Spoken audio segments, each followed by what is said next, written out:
दोस्तों, स्वागत है आपका हमारे चैनल द डिवोशनल फैक्ट में। आज हम आपको श्रावण मास के कृष्ण पक्ष की पहली मंगलवार को किए जाने वाले माता मंगला गौरी व्रत के बारे में बताएंगे। यह व्रत श्रावण मास के हर मंगलवार को किया जाता है। यह व्रत अपने पति और बच्चे के लिए किया जाता है और माता मंगला गौरी अखंड सौभाग्य का वरदान भी देती हैं। और इनके नाम की भी एक शक्तिपीठ है जो कि गया बिहार में है। इनका नाम मंगला गौरी शक्तिपीठ है। यहाँ पर माता का दायां स्तन गिरा था। इस शक्तिपीठ के कोई भी भैरव नहीं है। अगर आप चैनल पे नए हैं तो अभी जाके इसे सब्सक्राइब करिए और साथ ही वीडियो को लाइक भी करिएगा और बेल आइकन भी जरूर दबाइएगा, क्योंकि बेल आइकन से हमारे लेटेस्ट अपडेट आप तक पहुंचते रहेंगे। तो चलिए वीडियो को शुरू करते हैं। कथा के अनुसार एक साहूकार और साहूकारनी थे। उनके पास सब कुछ था, बस एक पुत्र रत्न नहीं था। वो इसी बात से साहूकार चिंता में रहता था। एक दिन एक साधु उनके घर आए। वो बहुत अच्छे से उनका आदर किया। साहूकार ने फिर सारी बात बताई साधु को। तो साधु बोला कि एक आम का पेड़ तुम्हें बहुत ही घने जंगल में मिलेगा, जिसके नीचे एक गणेश की प्रतिमा स्थापित होगी। उस पेड़ से तुम्हें एक आम तोड़ना होगा और अपनी पत्नी को खिलाना होगा। उसके बाद वो साधु चले गए। तो वो साहूकार बहुत ही ज़्यादा कोशिश करने के बाद उसे एक आम मिला, आम का पेड़ मिला, जिसके नीचे गणेश जी की बहुत ही सुंदर प्रतिमा स्थापित थी। वो ढीला मारते गया।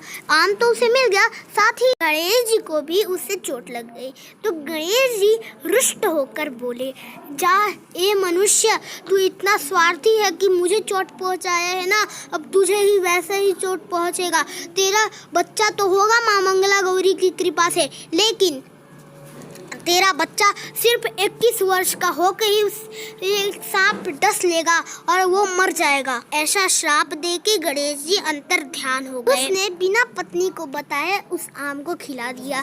कुछ महीने बाद उसके घर एक पुत्र का जन्म हुआ, जिसका नाम उन दोनों ने मनु रखा। मनु ने 16 वर्ष की उम्र से ही पिता के साथ काम करना शुरू कर दिया था। एक दिन वो दोनों बाप बेटे घर लौट रहे थे। रास्ते में गांव के तालाब के पास वो रुककर खाना खाने लगे। तब 2 लड़कियां वहां पर आई और एक का नाम मंगला था और एक का नाम कमला था। तो कमला मंगला से बोली, मैं हर सावन मास को माता मंगला गौरी व्रत करती हूँ, तुम भी करो। तो वो राजी हो गई। कमला की बात साहूकार सुन रहा था और उसने सोचा कि ये मेरे बेटे के लिए सक्षम पत्नी होगी, इसीलिए वो कमला के पीछे पीछे गया और उसके पिता से बात की। दोनों की शादी हो गई। फिर भी कमला ने मंगला गौरी व्रत नहीं छोड़ा। वो हर साल श्रावण मास को मंगला गौरी व्रत करते रहती। एक दिन माता प्रसन्न होकर बोली कि कल तुम्हारे पति को सांप डसने वाला है, इसीलिए तुम एक प्याले में मीठा दूध और एक मटका रखो। जैसे ही सर्प आएगा वो मीठा दूध पी के उस मटके में सो जाएगा। तुम उसको एक लाल कपड़े से बांध के उसी स्थान पर रख देना जहाँ पर तुम्हारे पति का जन्म हुआ था, वही स्थान जहाँ पर गणेश जी की मूर्ति रखी थी। तो उसने वैसा ही किया। चुपचाप घर में सबको बिना बताए वैसा ही किया जैसा माता पार्वती ने कहा था। फिर जाके उसके पति के प्राण बच गए।